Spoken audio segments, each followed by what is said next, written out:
So the other night, Jan and I were watching Jurassic Park and we were timing all of the different scenes to try and get a better idea of the structure of the movie.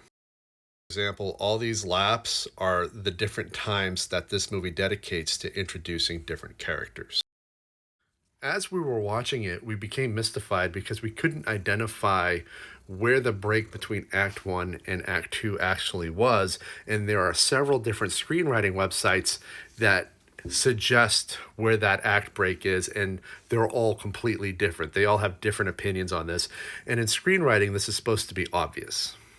Now, the end of Act 1 is usually the no going back moment. Sometimes the no going back moment is just before the end of the act. And as somebody who hasn't really seen that movie in a little while, in my head I'd always assumed it was just the arrival to the island. Once you're on an island, there's no going back. So geographically, it made sense. But the timing was off, and when we were watching it the other night, it did not feel like the end of an act.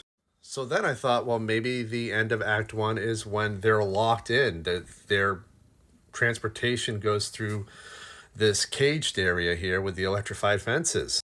I mean, this is the visual representation of you can't go back. One of the screenwriting services suggested that this is the no going back moment because this is when Grant sees a dinosaur for the first time and immediately has to know more. He cannot go back to the world he previously lived in. He cannot go back to only knowing dinosaurs as skeletons you dig out of the earth. From this moment on, the world is completely different for him. And this changes everything for him. So this is actually a really solid this is a really solid no going back moment.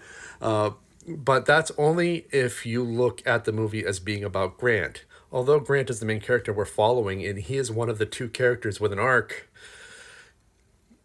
I just don't believe this is the no going back moment. I can't accept this as the end of an act.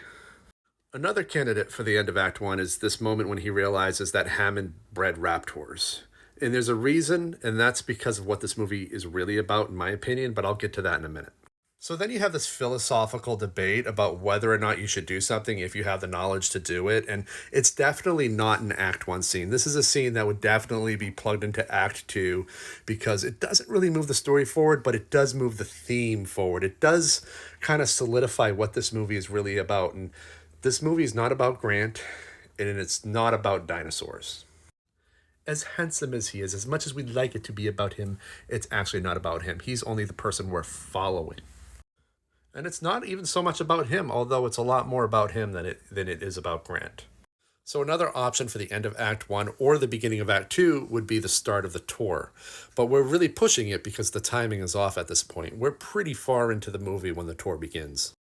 And this is the final option for the end of Act 1 for me, and that's when we see the gate and, of course, when they pass through the gate, because, again, from an imagery standpoint, there's no going back once those doors closed. So those are all the options that we laid out there for the end of Act 1. And then hypothetically, Act 2 would begin when when they're all in there and Nedry's starting in on his conspiracy. I gotta get the May embryo thingy majigs. I gotta put them in the Barbasol cake. You know that guy. Jerry. But again, the timing is off because right after that, this guy comes out. And this guy comes out at exactly the midpoint. This shot is exactly the middle of the movie. And that was intentional. But then Jan had an epiphany. And this is where the actual meaning of the story comes into play because, again, it's not about Grant. And it's not so much about Hammond. This movie is about hubris. And hubris is a very epic Shakespearean theme.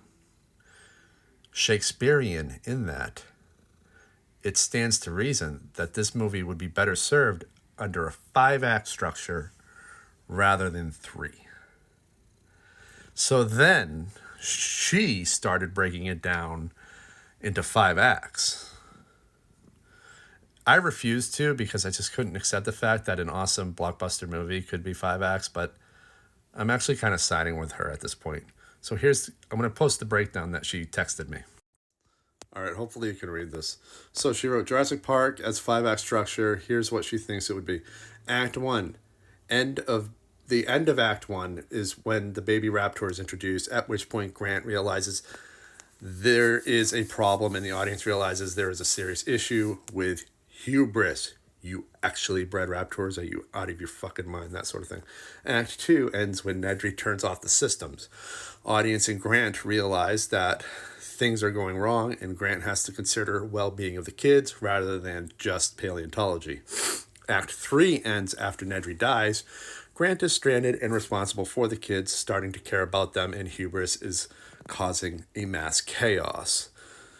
Act 4 ends when the system is rebooted, at which point Grant genuinely cares for the kids and everyone has acknowledged that the park is messed up, but Hammond seems to think it may still be worth salvaging. And then, hold on. Act 5 is when everyone, including Hammond, acknowledges that the park was a bad idea. And now Grant is caring for the kids in the helicopter. And that's interesting because he's no longer responsible for them, but he chooses to comfort them anyway, which is indicative of his character arc.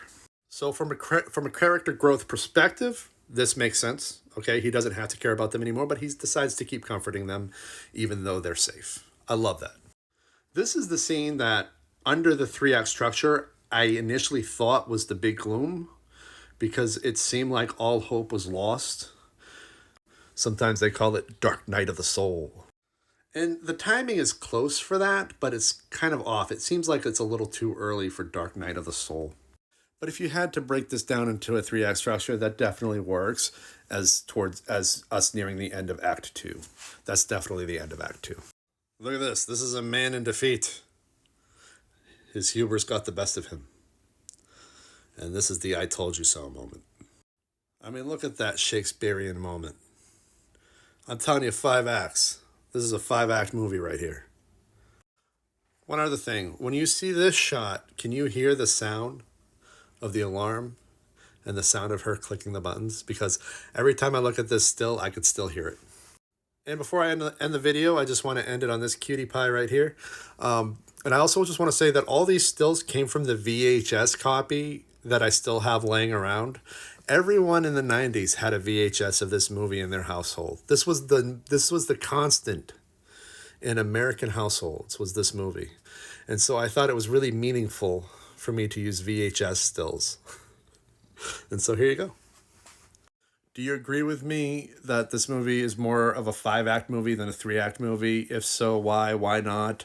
If you disagree with me, would love to have this dialogue with you, this discourse. So leave a comment or even stitch the video. I don't mind. All right, thanks, everybody.